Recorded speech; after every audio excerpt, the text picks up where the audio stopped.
মৰমৰ ছাত্ৰ-ছাত্ৰীসকল, আজি আমি ষষ্ঠ শ্ৰেণীৰ সমাজ বিজ্ঞানৰ পাঠ নং 13 বৈদিক সভ্যতা এই অধ্যায়টোৰ অনুশীলনীত থকা প্ৰশ্নোত্তৰসমূহ কৰিম। 1 নম্বৰ উত্তৰ লিখা। ক.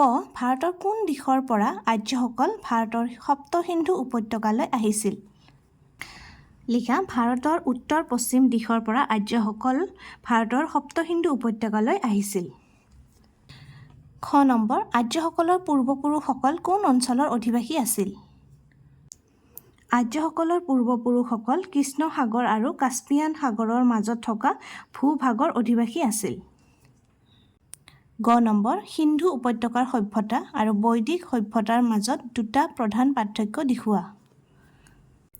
আমাক দুটা পাৰ্থক্য লিখিব দিছে নহয়। এটা লিখিবা সিন্ধু উপত্যকাৰ সভ্যতা নদীৰ পাৰত গঢ়ি উঠিছিল, আনহাতে বৈদিক সভ্যতা সিন্ধু উপত্যকাৰ গাঁওবোৰৰ আশে পাশে গঢ়ি উঠিছিল। আৰু 2 নম্বৰ পাৰ্থক্য কি লিখিবা? সিন্ধু উপত্যকাৰ সভ্যতাত মানুহে গছ, সাপ আদিক পূজা কৰিছিল, আনহাতে বৈদিক যুগৰ সভ্যতাৰ মানুহবোৰে বিভিন্ন দেৱ দেৱীক পূজা কৰিছিল। খ নম্বৰ চাৰিওখন বেদৰ ভিতৰত কোনখন প্ৰাচীনতম বেদ? লিখিবা চাৰিওখন বেদৰ ভিতৰত ঋগ্বেদ প্ৰাচীনতম বেদ। আমাৰ চাৰিখন বেদ কি কি আছিল?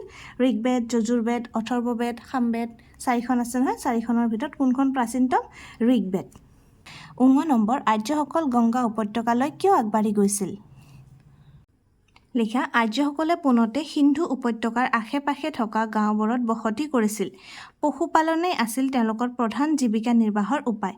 কালক্ৰমত সপ্ত সিন্ধু অঞ্চলত ঘাঁহনি পথাৰৰ অভাৱ, জনসংখ্যাৰ বৃদ্ধি আৰু জীৱ-জন্তুৰ সংখ্যা বৃদ্ধি হোৱাৰ বাবে তেওঁলোকে উৰ্বৰা ঠাই বিচাৰি গংগা নদীৰ উপত্যকালৈ আগবাঢ়ি গৈছিল। প্ৰথম চ বৈদিক যুগত দুগৰাকী বিদুষী নাৰীৰ নাম লিখা। প্ৰশ্নৰ লগত মিলাই লিখিবা। বৈদিক যুগৰ দুগৰাকী বিদুষী নাৰীৰ নাম হ'ল বিশ্বৱাৰা আৰু লোপামুদ্ৰা। দ্বিতীয় চ আৰ্যসকল কোন ভাষিক গোষ্ঠীৰ মানুহ আছিল? লিখা। আৰ্যসকলে ইণ্ডো-ইউৰোপীয়ান ভাষা গোষ্ঠীৰ মানুহ আছিল। পৰীক্ষাত জ আৰ্যসকলে কিহক প্ৰধান সম্পদ হিচাপে গণ্য কৰিছিল? আৰ্যসকলে গৰুক প্ৰধান সম্পদ হিচাপে গণ্য কৰিছিল। জ আৰ্যসকলে ভাৰতত কোনবিধ ঘৰচীয়া জন্তুৰ প্ৰচলন কৰিছিল? আৰ্যসকলে ভাৰতত গৰুৰ প্ৰচলন কৰিছিল। 2 নম্বৰ শুদ্ধ অশুদ্ধ নিৰ্ণয় কৰা। ক নম্বৰ কি আছে? বৈদিক যুগৰ আনুমানিক সময়সীমা খ্ৰীষ্টপূৰ্ব 1500 পৰা খ্ৰীষ্টপূৰ্ব 1000 ভিতৰত পৰে। এইটো আমি জানো এইটো অশুদ্ধ, কাৰণ 1600 খ্ৰীষ্টপূৰ্বৰ পৰা 600 খ্ৰীষ্টপূৰ্বৰ ভিতৰত আনুমানিক সময়সীমা উলিওৱা হৈছে। গতিকে এইটো কি হ'ব? আমাৰ অশুদ্ধ হ'ব, এইটো ভুল হ'ব। তোমালোকে অশুদ্ধ বুলি লিখিবা। তাৰপিছত খ নম্বৰ ঋগ বৈদিক যুগতে 4খন বেদ ৰচনা কৰা হৈছিল। এইটো শুদ্ধ। ঋগ বৈদিক যুগতে আমাৰ যি 4খন বেদ আছে গোটেইকেইখনে ৰচনা কৰা হৈছিল, এইটো শুদ্ধ। আৰ্যসকলৰ দিনত লৰ প্ৰচলন আছিল। এইটো শুদ্ধ।